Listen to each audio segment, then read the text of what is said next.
as people with CP, do you think it's important for us to get our voices out there in the content sphere? I am the Solid Monster, and you're watching Tom Talks Rubbish right here on YouTube. And hit that subscribe button for more videos just like this one.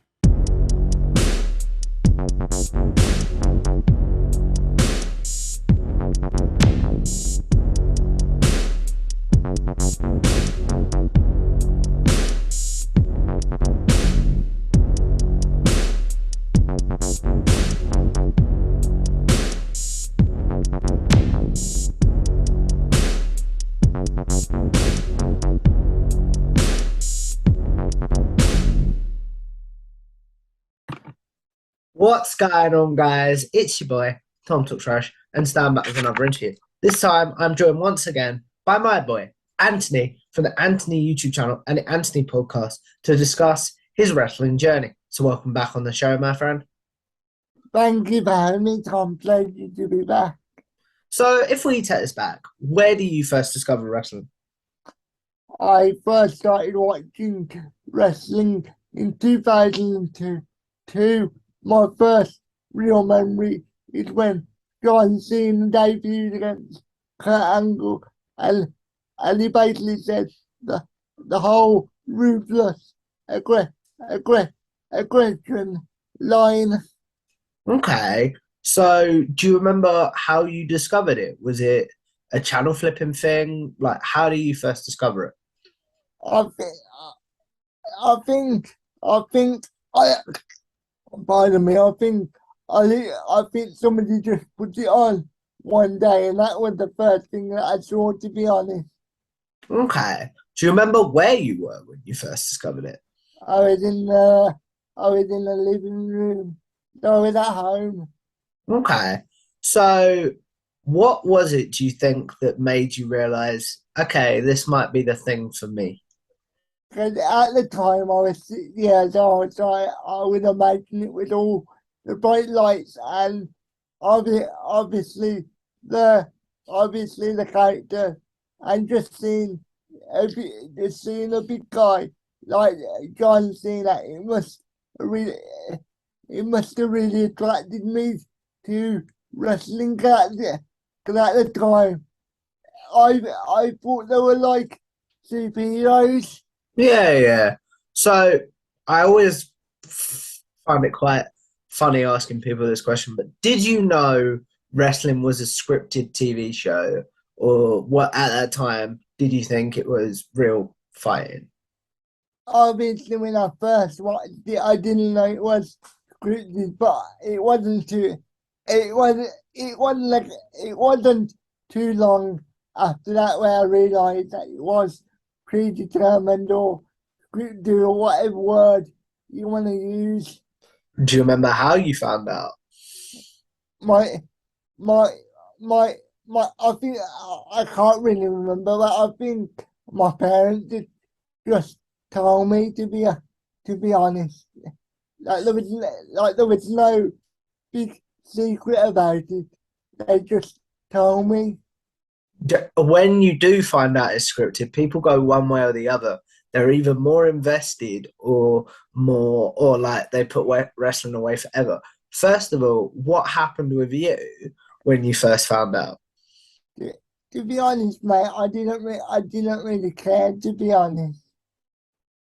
Okay, but does it become the sort of thing where you're like, I want to find out how they script it, almost? No, not at that time. No, I was just enjoying it for what it was. Okay, so how does your wrestling fandom then eventually change to just like in the wrestlers for a certain reason to like, and not being as invested in the wrestling matches themselves to actually appreciating the wrestling matches? Ironically, from the time I discovered it to the time I grew to appreciate the actual matches, we're not that far apart. Because in the UK, as you might remember, we had something called the Wrestling Channel, and they had things like Ring of Honor, I think they had like Noah and other companies like that. And, and once I saw Brian Danielson versus, I think it was the three-way between Brian Danielson, Loki, and Christopher Daniels, the Ring of Honor. I think it was the first Ring of Honor show. Okay.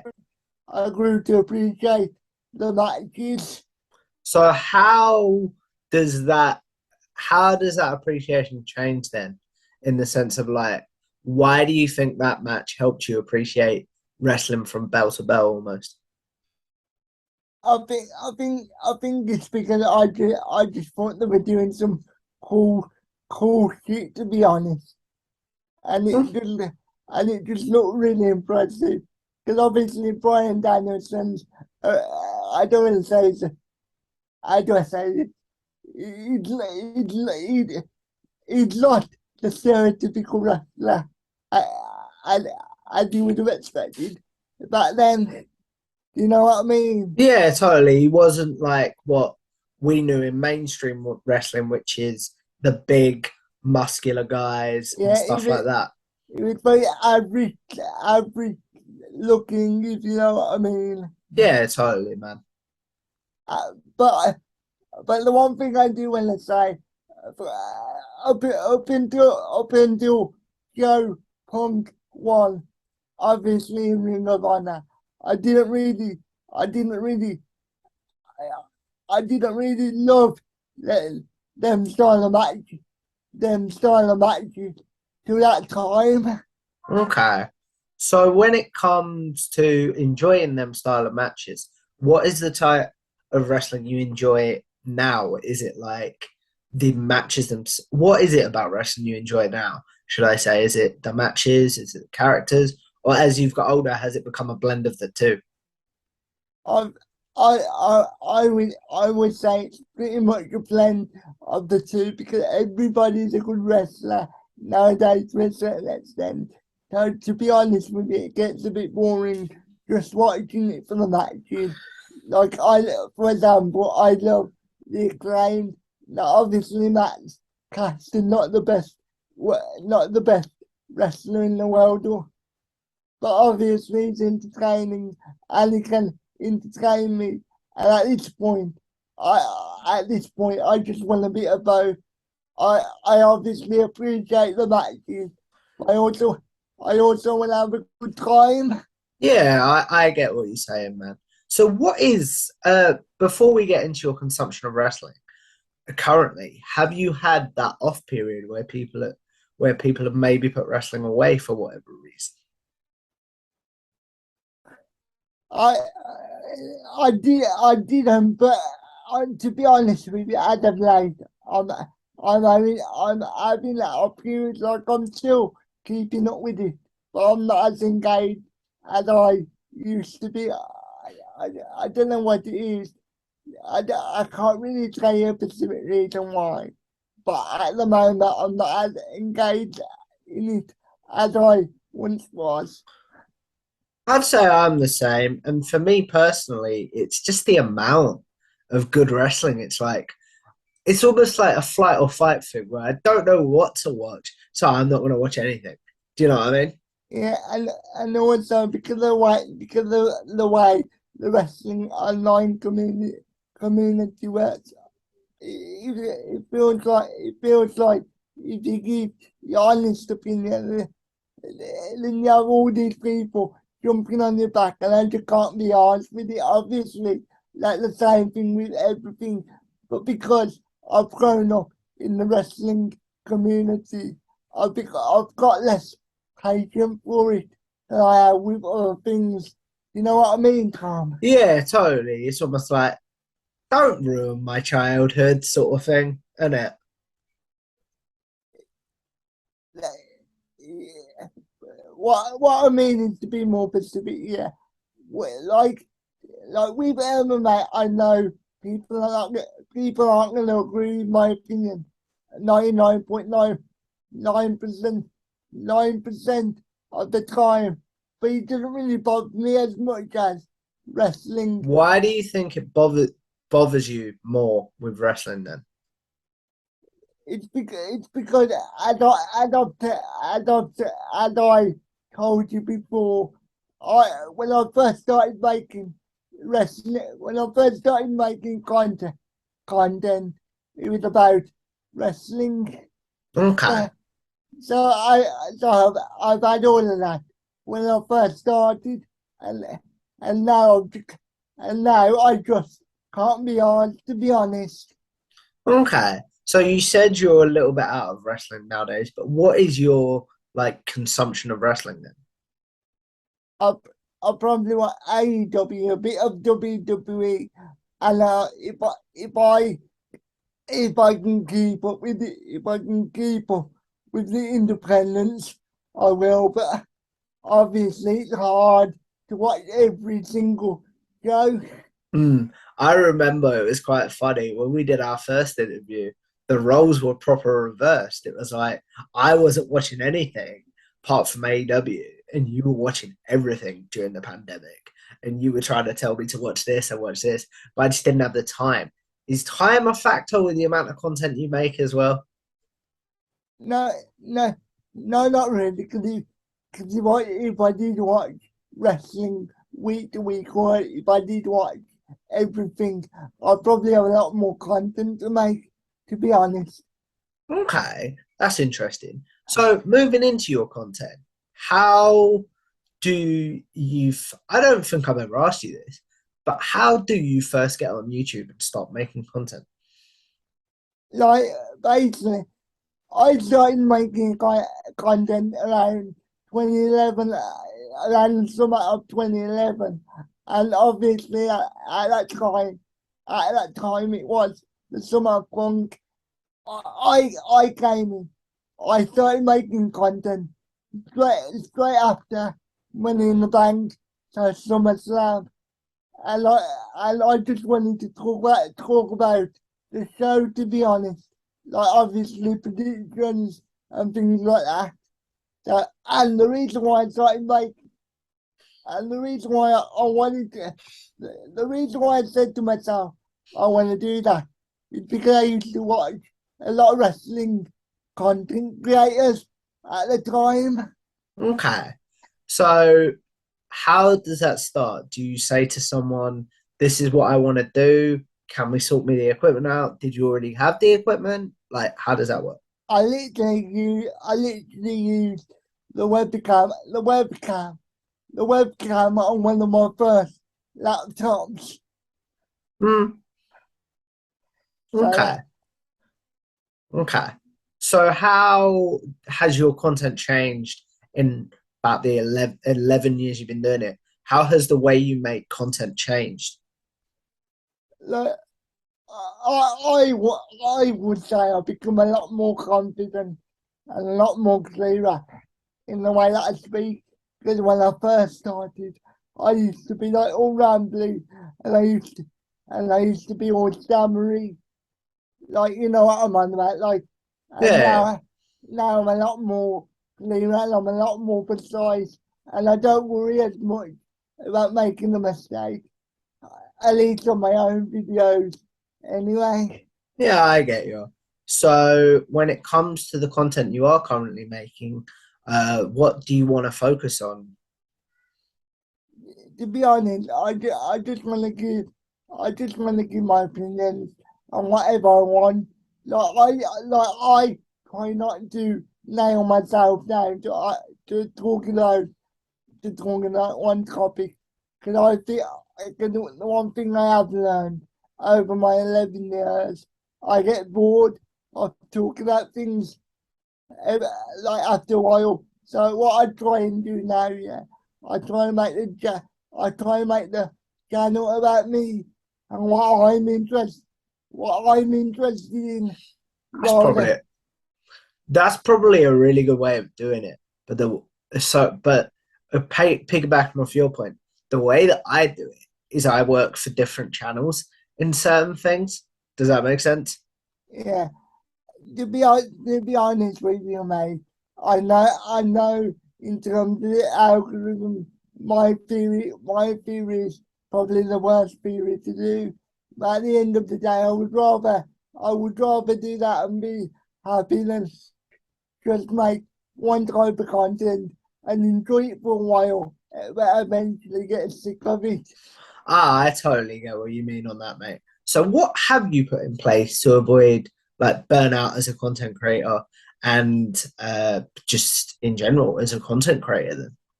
Then, Just take days off when I need to, and don't try and make content just because you feel you have to. yeah, For example, it was the UFC fight night last night, and after the card, I tried to do a video on it, but I just was not feeling it, so I'm gonna try it tonight. fair enough. Yeah. What about like on days that you do want to record, but your body doesn't let you? Have you put anything in place so like your body will always let you record with your medical needs of cerebral palsy? Well, as the lovely people can see, I'm on my bed, so I pretty much can record. I pretty much can record any day that I want because my bed is probably the most comfortable place for me. Yeah. So it's like with me, for example, I have to like when we record this, I'll have to go sit in a different chair because I have to sit in a specific chair just the way that I've got my setup as. Does that make sense? Yeah, you mind if I just talk about myself quickly? I'll be fast. Yeah. So basically, I've got like a hospital table that goes over my bed, but I've got a great big top, so I can have everything on it. So I've got my computer, I've got my laptop, obviously, I've got my microphone, I've got my TV remotes, and then I've got my joystick, all on one table, and all on the left side, because I can't use my right hand. Yeah, I gotta get one of those. That sounds like a brilliant idea, actually.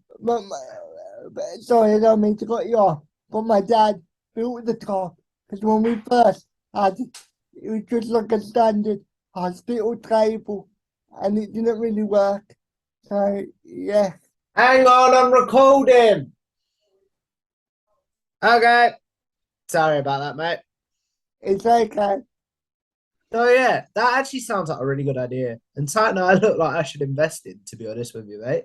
Yeah, So when it comes to getting our voices out there as sufferers of, as people with CP, do you think it's important for us to get our voices out there in the content sphere?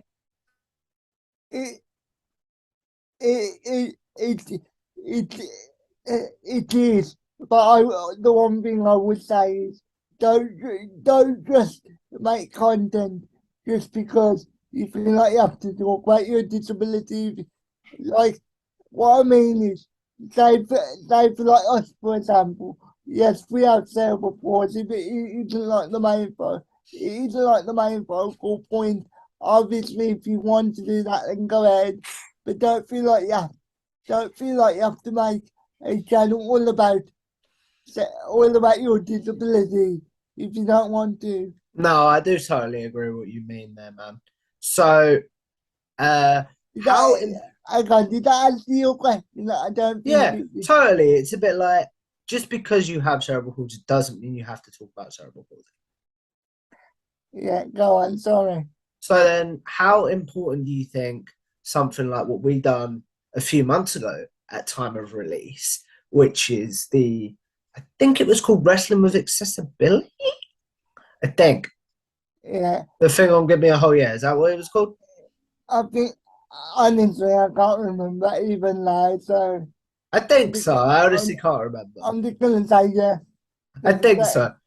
The great Dom Smith uh, got us to do, along with Robert Dude Felice on Fightful. So how does something important like a roundtable like that with many people with many different types of cerebral palsy giving their thoughts, how important do you think something like that is? I, I, I thought it was very important because obviously we all of us on that round table had cerebral palsy, but we all have different severity levels, and obviously your type of cerebral palsy is probably, well, it is a lot different to mine, Yeah, and so on and so forth. If you get my point. yeah. So as we look at wrapping this up, man, because as I say, I want this to be as good as possible, and there's some things that we discussed off camera, correct? We're going to do a very quick segment that I call generic questions. So those of you that have seen my videos before will know this, where I ask my guests their favorite match, favorite pay-per-view, favorite wrestler's theme, favorite tag team, and favorite wrestler superstar of all time. Basically, questions that Anthony might get asked on social media quite regularly, but now he'll have a place to be like, "Look, I've answered this. Please go watch this." So, what's your favorite match of all time? Uh, I'm gonna say the main event for Money in the Bank 2011 Punk versus Cena. It's not the best wrestling match, but when you take everything into consideration, like the storyline, the crowd, and just the overall atmosphere, it's one that it's a great match. If we, if if we are just going off pure wrestling, I would have to say Arthur Kelly versus Brian. Favorite? Oh, that's a good one. Favorite pay-per-view of all time? Money in the Bank 2011 or Mania 19. I would say Mania 19 probably the better show, but I just enjoyed Money in the Bank more, to be honest. Mania 19 is probably, and this is just my opinion. If you want to gut me in the comments, you can. But it's my favorite. It's the most underrated Mania, in my opinion. I understand why people like 17, but for me, I just thought 17 was very good. But I just think Mania 19 is great. I To be honest, think my thing personally is 17 is very of its time, very attitude era and stuff. But there's a lot on 19 that's timeless. Would you agree with that? yeah. I love it. I think the ending to Mania 17 is a bit like, okay, it's a bit crap. I You know, agree. That might be a podcast idea. Why Mania 17, 19 is better than 17? Maybe. Maybe. Isn't yeah. it? Anywho. And then favorite wrestling theme song of all time.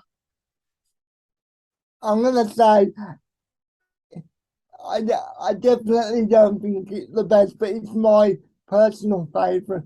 This I is what like, this is about, mate. It's personal favorites. It's not about what like the best in commercial in experience. Do you know what I mean? yeah, but I quite like Brian Danielson's AWP and his Ring of Honor theme, the final countdown. The Do one, you, do you want to tell the story you told me off camera about not liking the live version of his AEW thing? uh, yeah, at all out. Obviously, they had something to do a live. They had something to do a live performance, and I didn't really like it, to be honest. I thought it was quite. At that point in the show, I just had enough, to be honest. I wasn't really in the mood for a live performance.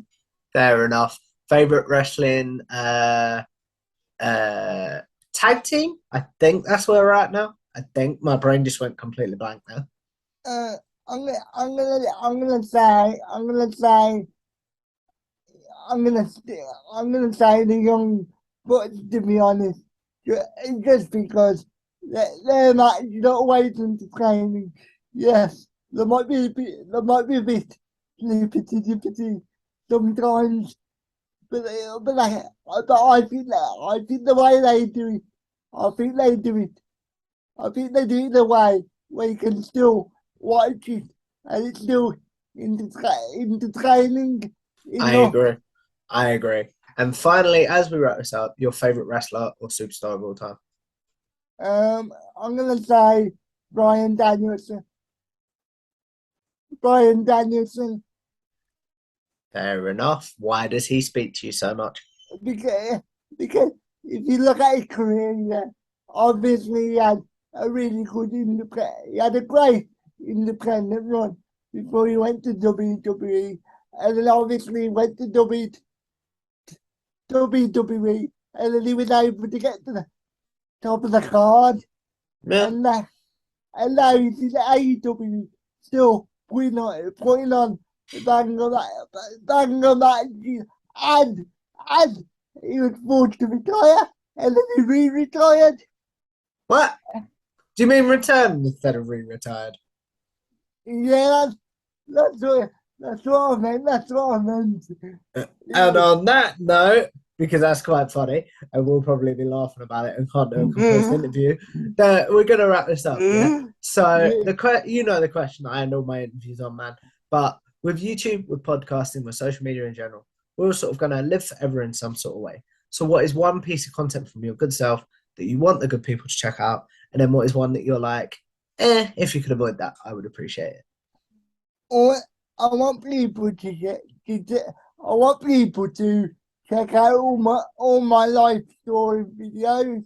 There's a playlist on my channel, and in terms of videos or live streams that I don't want people to see, I would say all of my live streams, because they're really disjointed. Fair enough. Just to add one in the pile, I will say if you haven't checked out our appearance on Give Me a Whole Year with Robert DeFelice and Dom, where we discussed wrestling with disability, I would highly recommend checking that out. But where can the good people find you, Anthony? You can find me on Twitter at Anthony Talk One. Same thing on Instagram. You can find You can find my podcast, the Anthony Podcast, on Spotify and other places like that. And of course, you can subscribe to me on YouTube. And thank you for having me on, Tom. And keep doing what you do, because you're one of the best at it. I really appreciate that, man. But before we get too sappy, because that's what we're both like when we're together, if you guys like this video, make sure you like, share, and subscribe to Tom Talks Trash. Follow me on Twitter at Tom Talks Trash. Follow bodyslam.net wherever you get your podcasts, and on YouTube for my show of Cassidy Haynes, The Wrestle Watch Pod. And follow bodyslam.net on Twitter. And follow The Wrestle Watch Pod on Twitter to help us pick the match that we're going to watch every week. And I will see you in the next one. Goodbye.